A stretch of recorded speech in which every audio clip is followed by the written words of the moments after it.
Hello everyone.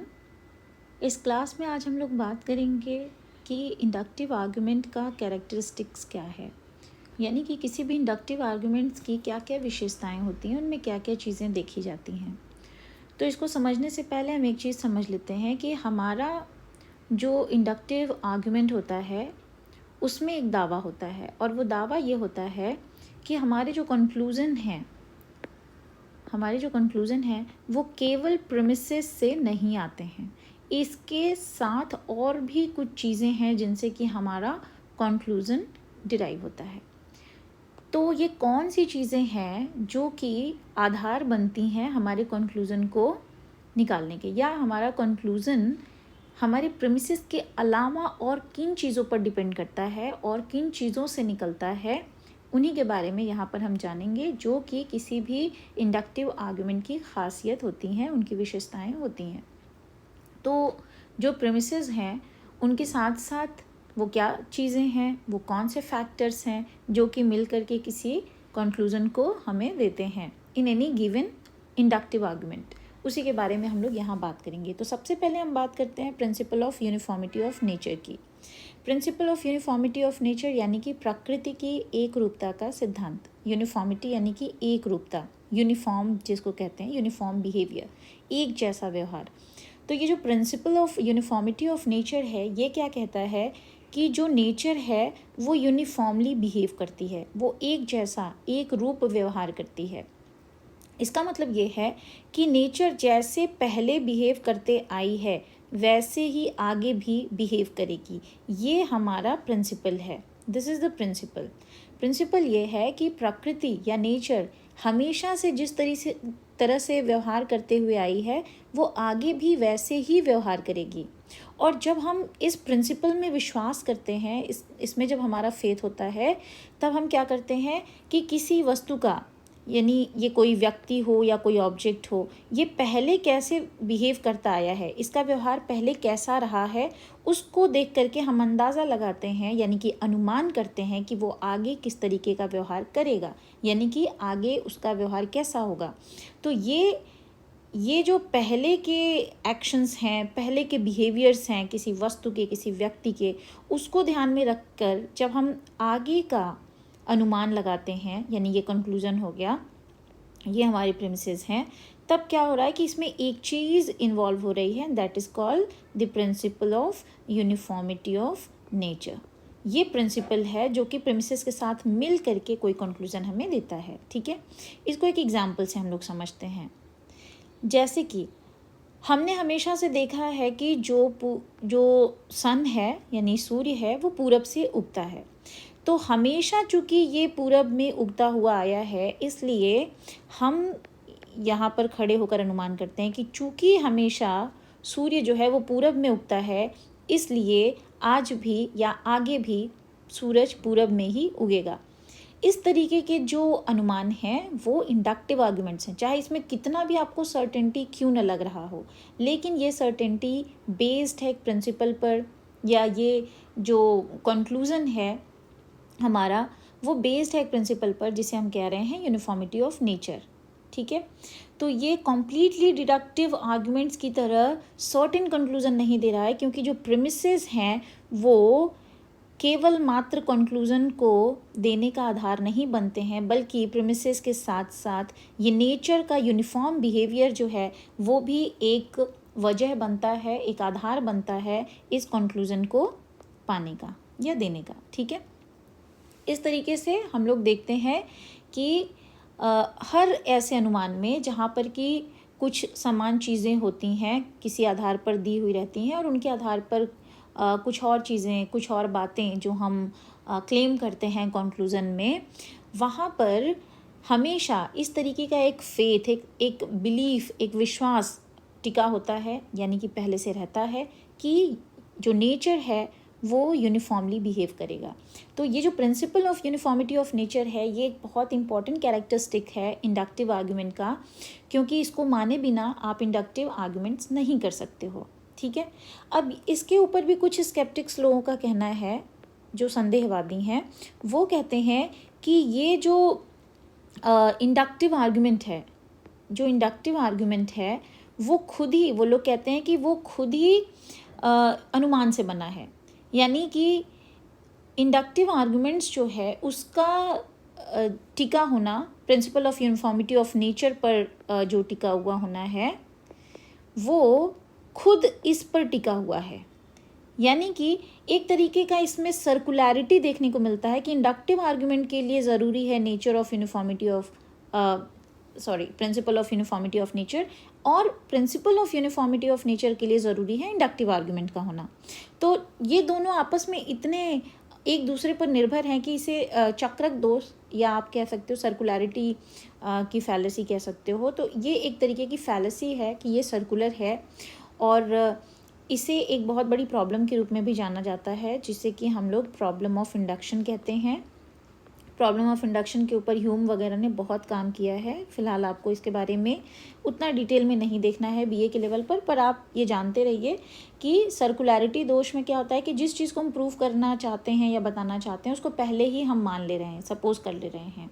तो ये जो इंडक्टिव आर्गुमेंट है उसको बताने के लिए या उसके कैरेक्टर फीचर के रूप में हमने principal of uniformity of nature की बात की। और principle of uniformity of nature आखिर आता कैसे है? वो आता ही इंडक्टिव आर्गुमेंट से है। तो इसलिए कुछ लोगों का कहना है कि स्केप्टिक्स का बेसिकली ये कहना है कि ये जो सिद्धांत है principal of uniformity of nature का वो खुद ही इंडक्टिव आर्गुमेंट से बना है, और इसलिए यहाँ पर एक सर्कुलर या सर्कुलैरिटी का फैलेसी हो जाता है। ठीक है, खैर हम यहाँ पर बहुत डिटेल में नहीं जाएंगे कि ये फैलेसी क्यों है, क्या है, इस पर बहुत ज़्यादा बात नहीं करेंगे कि प्रॉब्लम ऑफ इंडक्शन वगैरह डिटेल में जाकर आपको देखना पड़े। अब आगे हम लोग बढ़ते हैं दूसरे पॉइंट पे। दूसरा पॉइंट जो है वो है इंडक्टिव लीप का। ठीक है, इंडक्टिव लीप में क्या होता है, जो हमें गिवन है यानी कि हमारा प्रीमिसेस, इसको आधार बनाकर यानी गिवन को आधार बनाकर जो नॉट गिवन है यानी कंक्लूजन निकालने को, वहाँ पहुँचने के लिए हम क्या करते हैं, एक लीप लेते हैं। लीप मतलब एक छलांग लगाते हैं। ठीक है, तो जो हमें गिवन है उसके आधार पर जो हमें गिवन नहीं है वहाँ तक पहुँचने के लिए हम एक लीप लगाते हैं, एक छलांग लगाते हैं, और कंक्लूजन में कुछ ऐसा कहते हैं, कुछ ऐसा क्लेम करते हैं जो कि वास्तव में हमारे प्रीमिसेस में नहीं होता है। ठीक है, इसी को हम लोग कहते हैं इंडक्टिव लीप। सो इंडक्टिव लीप मतलब ये हुआ कि again this is based on the principal of uniformity of nature, क्योंकि हमेशा से ऐसा हो रहा है इसलिए आगे भी ऐसा होगा। तो जो principal of uniformity of nature है बेसिकली वही क्या करती है, हमें एक छलांग लगाने के लिए, एक लीप लेने के लिए प्रेरित करती है। इसके लिए एक एग्जाम्पल आप देख सकते हैं। जैसे मान लीजिए कि जेल का कोई कैदी है। ठीक है, तो अगर किसी जेल में कोई कैदी है और इसे कोई 6 बजे हर दिन खाना देने आता है, तो ये क्या करेगा, ये व्यक्ति अगले दिन भी वेट करेगा। जैसे ही 6 बजेगा इसको लगेगा कि आज फिर से खाना आएगा। ठीक है, तो जब इस तरीके का जो अनुमान हो रहा है उसमें एक लीप देखने को मिल रहा है, और ये लीप कुछ ऐसा नहीं है कि पहले से प्रीमिस में दिया हुआ है या चूँकि है ऑलरेडी हमारे पास इसलिए हम ऐसा लीप ले रहे हैं, बल्कि ऐसा है कि जो रेगुलरिटी हमने फील की है, और रेगुलरिटी यानी कि जो कुछ भी हमेशा से हो रहा है, लगातार हो रहा है, इसी को हम रेगुलरिटी यहाँ पर कह रहे हैं। और principle of uniformity of nature में उसी को यूनिफॉर्मिटी कहते हैं। तो जो यूनिफॉर्मिटी या रेगुलरिटी आपने फील की है उसी को ध्यान में रखकर आप क्या कर लेते हैं, एक लीप ले लेते हैं और कुछ कंक्लूड कर देते हैं। तो ये एक कैरेक्टर फीचर है इंडक्टिव लीप का, और इसका फ़ायदा ये है ये लीप लेने का कि हम उसके बारे में भी बहुत कुछ कह सकते हैं जो कि अभी तक पूरे तरीके से जाना नहीं जा सका है। ठीक है, और एक चीज़ और होती है कि हम जब भी ये लीप लेते हैं तो हमारा जो कंक्लूज़न है, इस कंक्लूज़न की जो सर्टेनिटी होती है यानी इसकी जो निश्चितता होती है, ये प्रभावित होती है। तो ये लीप हम कितना लेंगे, कैसे लेंगे, किस रेगुलरिटी के आधार पर लेंगे, ये सब भी एक फैक्टर होता है जो कि हमें देखना पड़ता है इंडक्टिव रीजनिंग के दौरान। नेक्स्ट आता है हमारा probable conclusion. Probable conclusion is a property of probable conclusion is a property of inductive reasoning। ठीक है, अब इसमें क्या होता है कि जो इंडक्टिव आर्ग्यूमेंट्स होते हैं उनका क्लेम मात्र इतना होता है कि हमारे प्रीमिसेस से ये पता चल रहा है कि हमारा कंक्लूज़न सही होने वाला है, यानी हमारे जो कंक्लूज़न है उसका लाइकली टू बी ट्रू होना, बस इतना ही पता चलता है। कहाँ से? हमारे प्रीमिसेस से। ठीक है, तो हमारे प्रीमिसेस से सिर्फ इतना ही पता चलता है कि हमारा कंक्लूजन सही होने वाला है या सत्य होने वाला है। अगर इसी को हम दूसरे शब्दों में कहें तो हम ये कह सकते हैं कि एक इंडक्टिव आर्ग्यूमेंट का जो क्लेम है, ठीक है, वो उसके प्रीमिसेस के आधार पर कंक्लूजन के प्रोबेबल होने का होता है। यानी in any argument that is the inductive one, उसमें सिर्फ इतना ही क्लेम होता है कि आवर कंक्लूजन इज़ प्रोबेबल। ठीक है, वो आपको देखने में बहुत सर्टेन, बहुत ज़्यादा निश्चित लग सकता है, जैसे कि सूरज का उगना ना, सूरज का पूरब में उगना, ये एकदम सर्टेन लगता है, बट स्टिल ये प्रोबेबल है। ये इंडक्टिव रीजनिंग में होने के कारण, एक इंडक्टिव आर्ग्यूमेंट या इंडक्टिव कंक्लूजन होने के कारण आप कह सकते हो कि ये क्या है? प्रोबेबल है। ठीक है, तो प्रोबेबल कहने का मतलब क्या है? प्रोबेबल कहने का मतलब ये है कि उसके सही होने की संभाव्यता है। ठीक है, तो किसी के सही होने की पॉसिबिलिटी है।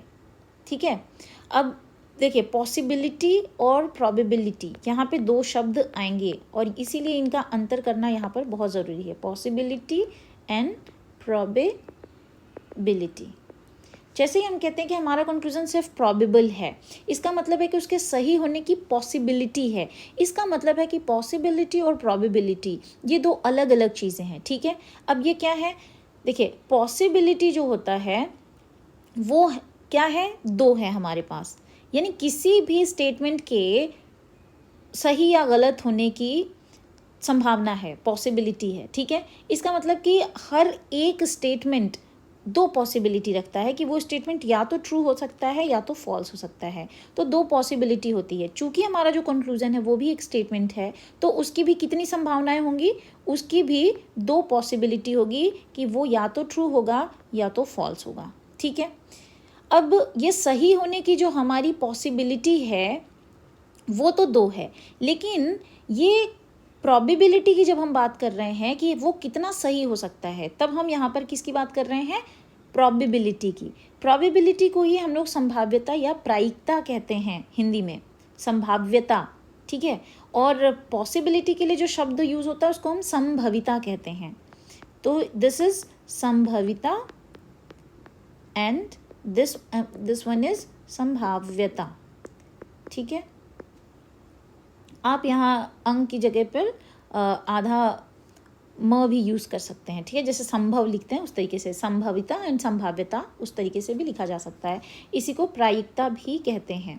ये जो कैरेक्टर फीचर है इंडक्टिव रीजनिंग का कि उसके कंक्लूजन प्रोबेबल होते हैं, वो इसी से समझ में आते हैं कि जो कंक्लूजन है उसके ट्रू होने की जो प्रोबेबिलिटी है वो या तो घट सकती है या तो बढ़ सकती है। ठीक है, और असत्य होने की, उसके फॉल्स होने की भी जो प्रोबेबिलिटी है वो घट बढ़ सकती है। तो ये प्रोबेबिलिटी का मतलब है कि जैसे मान लीजिए ये ट्रू है 1 एंड ये फॉल्स है 0, तो हमारे कंक्लूजन के ट्रू या फॉल्स होने की जो प्रोबेबिलिटी है वो घटती बढ़ती रहती है। यानी कि हमारी जो कंक्लूजन है वो एक तरीके से ऐसे स्विंग करता रहता है 1 एंड 0 के बीच में। वो इधर भी जा सकता है, इधर भी जा सकता है, वो 1 भी हो सकता है, वो 0 भी हो सकता है। डिपेंड करता है कि हमारा जो कंक्लूजन है वो कितना ज़्यादा बेस्ड है उसके प्रीमिसेस पर, और उसके प्रीमिसेस कितना मजबूती के साथ उसको सपोर्ट कर रहे हैं, साथ ही साथ वो जो यूनिफॉर्म नेचर है वो कितना इसमें हेल्प कर रहा है, सपोर्ट कर रहा है। इन सब सारी चीज़ों को देखते हुए हम क्या करते हैं, इसके प्रोबेबिलिटी पर विचार करते हैं कि ये प्रोबेबिलिटी इधर ज़्यादा होगी या इस तरफ ज़्यादा होगी। यानी कि आप कह सकते हैं कि जो हमारे प्रीमिसेस है जो कि ओपन एंडिंग होते हैं इन इंडक्टिव रीजनिंग, ये n नंबर ऑफ प्रीमिसेस यहाँ पे हो सकते हैं। अगर n नंबर ऑफ प्रीमिसेस हमारे कंक्लूजन को सपोर्ट करते हैं, मोर द प्रीमिसेस ना stronger the conclusion, lesser the premises या lesser number of the evidences in support of the conclusion, the weaker conclusion would be. So ये जो बात होती है, यहाँ से हम समझते हैं कि पॉसिबिलिटी और प्रोबेबिलिटी क्या है। तो किसी भी आगमनात्मक युक्ति में, यानी कि हमारे इंडक्टिव आर्ग्यूमेंट्स में, जो प्रीमिसेस हैं उनको लिमिटेड नहीं किया जाता है, उनको ओपन एंडेड रखा जाता है, वो खुले होते हैं।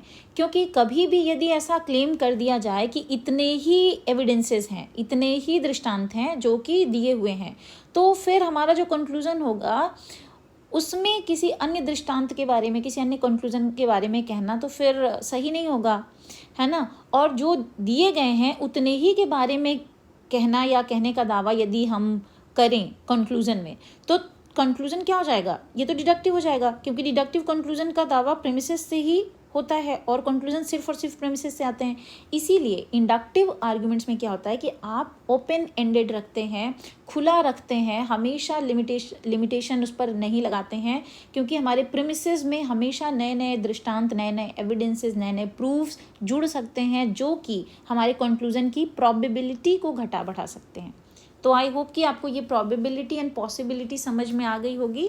और इंडक्टिव आर्ग्यूमेंट में हम हमेशा अज्ञात में ही जाते हैं, यानी जो कंक्लूजन होता है वो भी कभी भी पूरी तरीके से नोन या पूरी तरीके से ज्ञात नहीं होता है। अंतिम सत्य जिसको आप फाइनल ट्रूथ कहते हैं वैसा नहीं होता है, बल्कि हमेशा यहाँ पर एक प्रोबेबिलिटी बनी रहती है। और यहाँ पर जो प्रोबेबिलिटी हो रही है उसको देखने के लिए हम लोग क्या कर रहे हैं, प्रिंसिपल ऑफ बाई वैलेंस का यूज़ कर रहे हैं। And principle of by valence ये क्या करता है, दो तरीके के ही ट्रुथ वैल्यूज़ को मानता है, यानी कि ये जो प्रोबेबिलिटी है वो सिर्फ दो के बीच में ही रहेगी, वो क्या है, ट्रुथ और फॉल्सिटी। ठीक है। अब हम लोग नेक्स्ट कैरेक्टर फीचर की बात करते हैं और वो है strong in weak inductive argument. हमने देखा कि जो इंडक्टिव आर्गुमेंट्स होते हैं वो वैलिड या इनवैलिड नहीं कहे जाते हैं, रादर वो स्ट्रॉन्ग और वीक के सेंस में कहे जाते हैं। ठीक है। तो अब किसको हम स्ट्रॉन्ग कहेंगे, किसको हम वीक कहेंगे, तो उसको हम लोग स्ट्रॉन्ग इंडक्टिव आर्गुमेंट कहते हैं जिसका कि दावा ठीक होता है, जिसका क्लेम ठीक होता है। ठीक है। तो जब ऐसा होता है कि इंडक्टिव आर्गुमेंट का जो क्लेम है, ठीक है, जब भी इसका क्लेम ठीक होता है, यानी सही की तरफ ज़्यादा होता है, या आप कह दो ट्रुथ की तरफ ज़्यादा होता है या ट्रुथ होता है, तब हम इसको क्या कहते हैं कि ये स्ट्रॉन्ग है। और जब इसका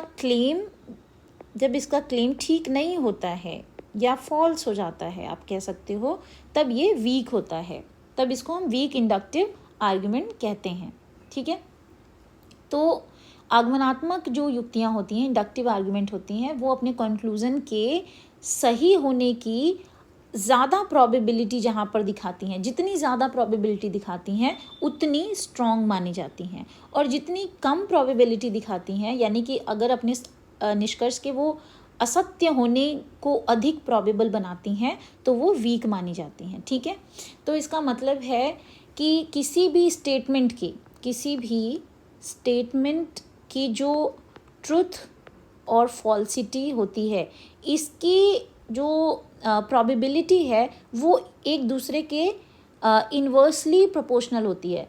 इन्वर्सली प्रोपोर्शनल का मतलब वो एक दूसरे के व्युत्क्रमानुपाती होते हैं। अगर जितना ये ट्रुथ का प्रोबेबिलिटी बढ़ेगा उतना ये घटेगा, और जितना ये घटेगा उतना ये बढ़ेगा। तो इस तरीके से ये इन्वर्सली होती हैं एक दूसरे के, इनकी प्रोबेबिलिटीज़ एक दूसरे से इन्वर्स प्रपोजिशनल रिलेशन रखती है। ठीक है। तो आई होप कि आपको इसका स्ट्रॉन्ग और वीक होना समझ में आ गया होगा कि कब स्ट्रॉन्ग होती है कोई इंडक्टिव आर्गुमेंट और कब वीक। तो कोई भी युक्ति स्ट्रॉन्ग तब होती है जबकि उसका क्लेम सही होता है, और वीक तब होती है जब उसका क्लेम सही नहीं होता है। या आप कह सकते हैं कि सही के ज़्यादा करीब, लाइकली टू बी ट्रू होता है तो स्ट्रॉन्ग है, लाइकली टू बी फॉल्स होता है तो वीक है। ठीक है। So these are some of the characteristics of inductive argument, and I hope कि आपको ये समझ में आया होगा। तो नेक्स्ट क्लास में मिलते हैं नेक्स्ट टॉपिक के साथ।